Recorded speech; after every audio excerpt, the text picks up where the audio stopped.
आज का वीडियो शुरू करने से पहले हम मनी कंट्रोल हिंदी की ओर से अपने सभी दर्शकों को नए साल 2025 की ढेर सारी शुभकामनाएं देते हैं।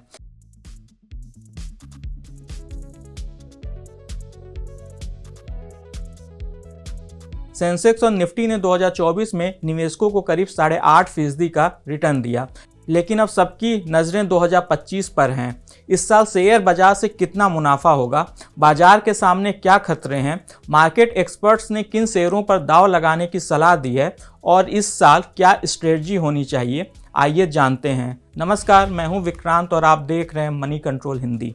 सबसे पहले जानते हैं कि 2025 में बाजार की कैसी चाल हो सकती है।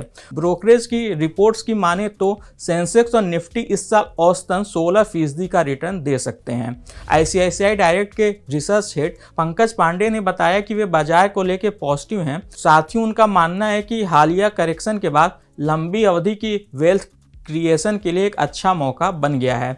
उन्होंने कहा कि वित्त वर्ष 2025 से 2027 के दौरान निफ्टी की अर्निंग ग्रोथ 15% के करीब रहने का अनुमान है। जीडीपी ग्रोथ में तेजी और ब्याज दरों में कटौती के बाद बाजार में उछाल देखने को मिल सकती है। अब बात करते हैं सेंसेक्स की। मार्केट एक्सपर्ट्स का कहना है कि सेंसेक्स इस साल 90,000 के स्तर को पार कर सकता है। मॉर्गन स्टैनली ने तो सेंसेक्स के 93,000 तक पहुंचने का अनुमान जताया है। ब्रोकरेज ने कहा कि दुनिया के जितने भी इमर्जिंग मार्केट हैं उसमें भारत का प्रदर्शन सबसे अच्छा रह सकता है। हालांकि मॉर्गन स्टैनली ने साथ में यह भी कहा है कि अगर प्राइवेट इन्वेस्टमेंट में कमी आती है या फिर किसी जियोपॉलिटिकल घटना के चलते क्रूड के दाम में उछाल आता है तो यह प्रदर्शन कमजोर रह सकता है। सेंसेक्स के बाद अब बात करते हैं निफ्टी की।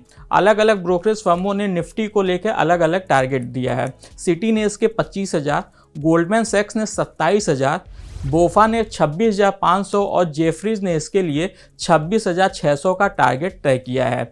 जेफरीज के महेश नंदूरकर ने कहा कि वित्त वर्ष 2025 में अर्निंग ग्रोथ 10% से कम हो सकती है, लेकिन अगले वित्त वर्ष 2026 में इसके बढ़ के 13% तक पहुंचने का अनुमान है। ऐसे में उनका मानना है कि निफ्टी दिसंबर 2025 तक 26,600 के टारगेट को छू सकता है। यह अभी के स्तर से करीब 12.5% का रिटर्न है। 2025 में निवेश के लिए स्टॉक्स। 2025 के लिए कई ब्रोकरेज हाउसों ने अपने पसंदीदा स्टॉक्स और सेक्टर की लिस्ट जारी की है। मोतीलाल ओसवाल ने IT, health care, banking and financial, consumer discretionary, industrial, real estate जैसे सेक्टर्स पर ओवरवेट रहने का सुझाव दिया है। इसके टॉप 10 स्टॉक पिक्स में ICICI bank, HCL tech, L and T, Zomato, Polycab, Godrej properties, Nippon life AMC, Ipca labs, Lemon Tree Hotels और पीएन गडकिल शामिल हैं। जेफरीज की बात करें तो इसने ICICI bank, Axis bank, SBI, Bharti Airtel, JSW energy, TVS, Coal India, Godrej properties और सन फार्मा को अपने टॉप पिक्स में शामिल किया है। मिड कैप और स्मॉल कैप सेगमेंट की बात करें तो ब्रोकरेज फर्म प्रभुदास लीलाधर ने Aster DM health care, Crompton Greaves consumer, Cyient limited, DOMS industries, Jindal stainless, Lemon Tree Hotels, Safari industries और त्रिवेणी टर्बाइंस को अपनी पसंदीदा लिस्ट में शामिल किया है। अब बात करते हैं 2025 की स्ट्रेटजी के बारे में। मार्केट एक्सपर्ट्स का मानना है कि 2025 में निवेशकों को बॉटम अप अप्रोच अपनानी चाहिए।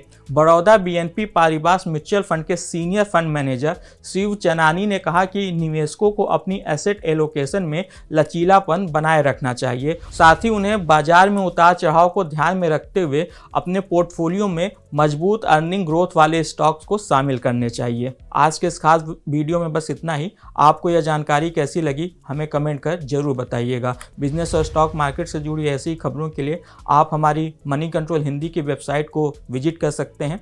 इसके अलावा आप हमें यूट्यूब, फेसबुक, ट्विटर और इंस्टाग्राम पर भी फॉलो कर सकते हैं। Thank you.